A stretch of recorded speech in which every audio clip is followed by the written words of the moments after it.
Ma'asyiral muslimin wal muslimat rahimakumullah.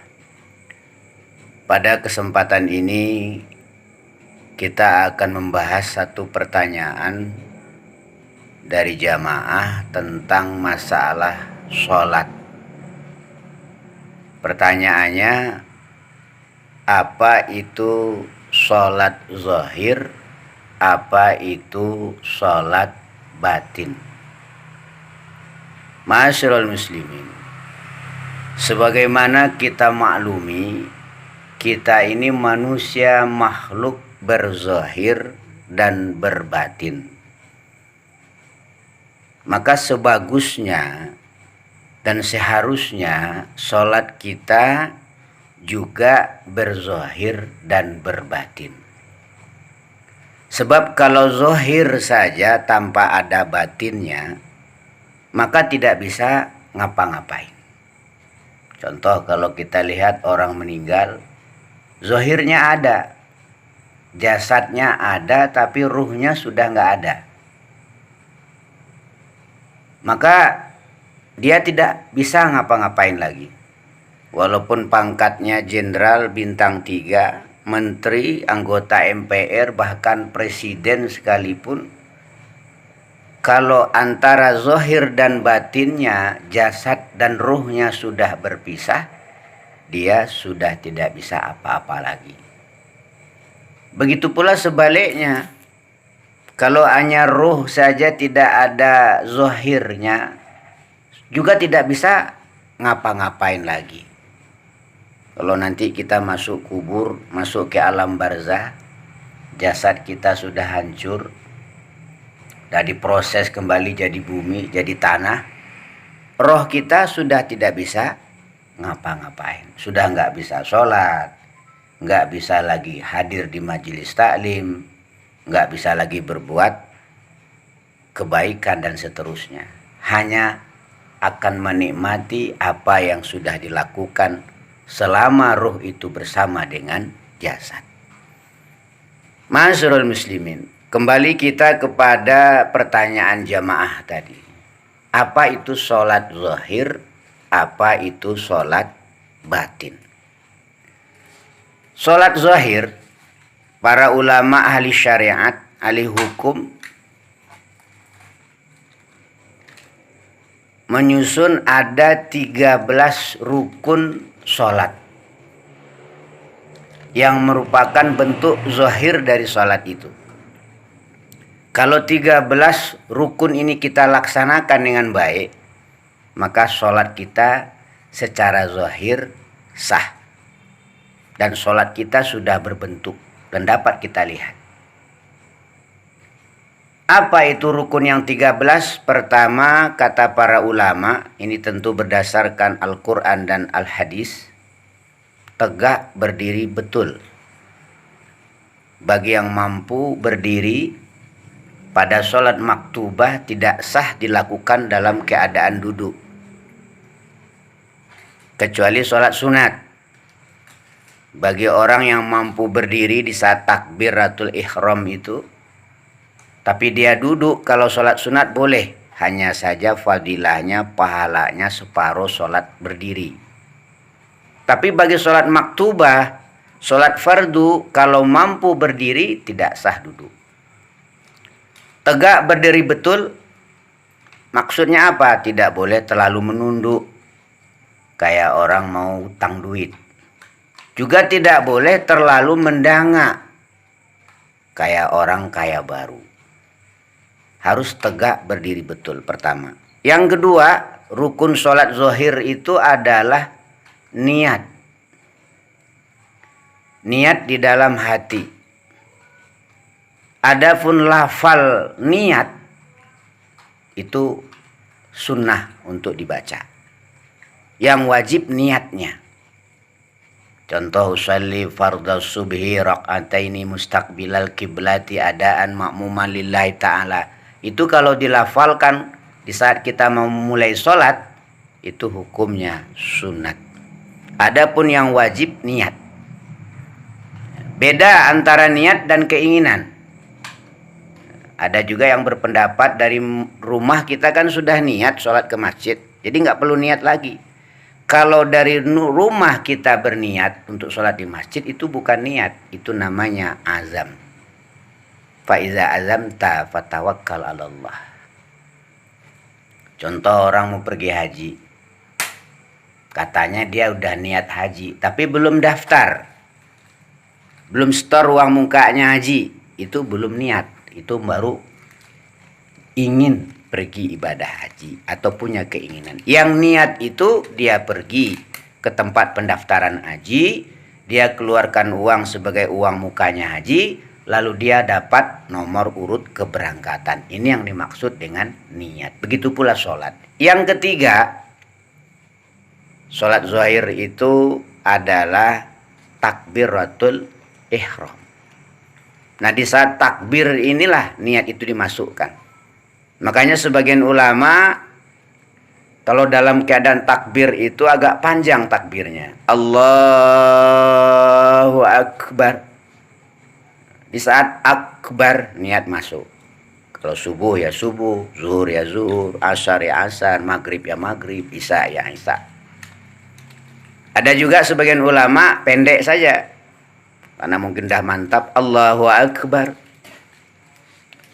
Ma'asyiral muslimin rahimakumullah. Yang keempat, sholat zahir itu adalah bacaan suratul Fatihah. Yang kelima, ruku. Adapun membaca tasbih di dalam ruku, hukumnya sunat. Yang wajib rukunya. Yang keenam, iktidal, bangun dari ruku. Yang ketujuh, sujud. Yang kedelapan, duduk di antara dua sujud. Yang kesembilan, tahiyat. Yang kesepuluh, membaca sholawat kepada Nabi Muhammad sallallahu alaihi wasallam. Yang kesebelas, salam. Nah, cara salam ini di saat kita mengucapkan Assalamualaikum warahmatullah, baru kita menengok ke kanan. Kemudian balik lagi ke depan. Assalamualaikum warahmatullah. Yang ke-11, yang ke-12 sekarang adalah tertib. Mana yang dahulu kita dahulukan. Mana yang belakangan kita lakukan di belakang. Dan yang ke-13, tumakninah. Di setiap pergantian rukun, baik rukun fi'liyahnya sholat atau rukun qauliyahnya sholat. Ini harus ada tumakninahnya. Ini bentuk daripada sholat zahir. Kemudian sholat batin. Para ulama ahli ihsan, tentu berdasarkan Al-Quran dan Al-Hadis, menyusun ada 6 rukun sholat batin. Apa yang 6 itu? Pertama, khudur ma'allah. Di saat sholat kita harus merasa berhadapan dengan Allah. Maka pikiran kita tidak kemana-mana. Tidak ke kanan, tidak ke kiri. Yang kedua, tafhim. Kita harus paham apa yang kita baca di dalam sholat. Jangan sholat kayak orang gila. Orang gila itu ngomong tapi dia nggak ngerti apa yang dia omongin. Dia ketawa, dia nggak paham apa yang dia ketawakan. Dia nangis nggak paham apa yang dia tangisi. Itu orang gila. Maka kita harus belajar memahami apa-apa yang kita laksanakan di dalam sholat. Tafhim, paham dengan apa yang kita lakukan dalam sholat. Yang ketiga, ta'zim. Kita harus mengagungkan Allah subhanahu wa ta'ala di dalam sholat. Jangan pikirkan selain Allah dalam sholat. Kenapa? Karena selain Allah itu pada hakikatnya nggak ada. Jadi kenapa kita harus memikirkan yang nggak ada? Harusnya yang kita pikirkan yang ada. Kita agungkan Allah di dalam sholat. Kemudian yang keempat, roja. Dalam sholat kita punya harapan yang sangat tinggi kepada Allah Subhanahu wa Ta'ala. Apapun permasalahan kita, problem kita, kita punya harapan kepada Allah.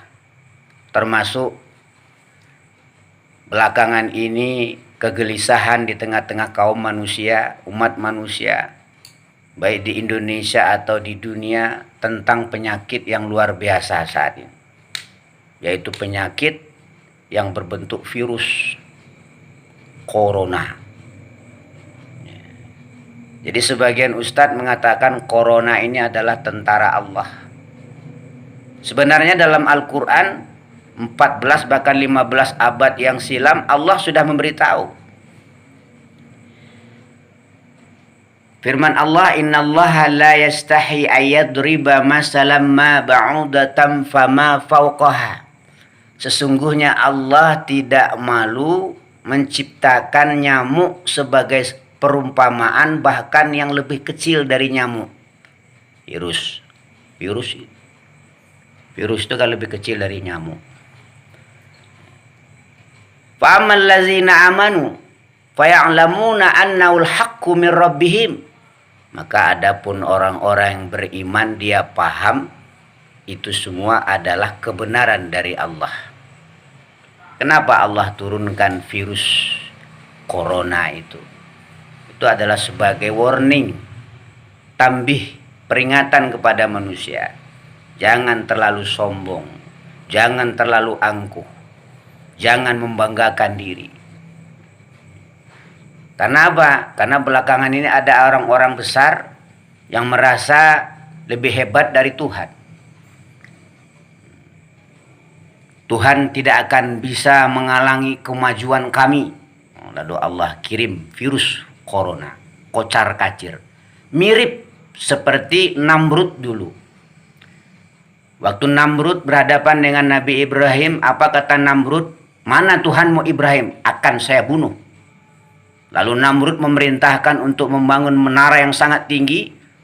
Lalu dia naik ke atas menara itu, bawa panah, lalu dia panah Tuhan. Dia panah ke langit, lalu panahnya jatuh dalam keadaan berdarah. Apa kata Namrud? Hei Ibrahim, Tuhanmu sudah kubunuh. Gak lama kemudian Allah mengutus nyamuk. Lalu nyamuk ini masuk ke dalam telinganya Namrud. Akhirnya Namrud tewas. Karena gak kuat menahan sakit, dia perintahkan pengawalnya untuk membelah kepalanya.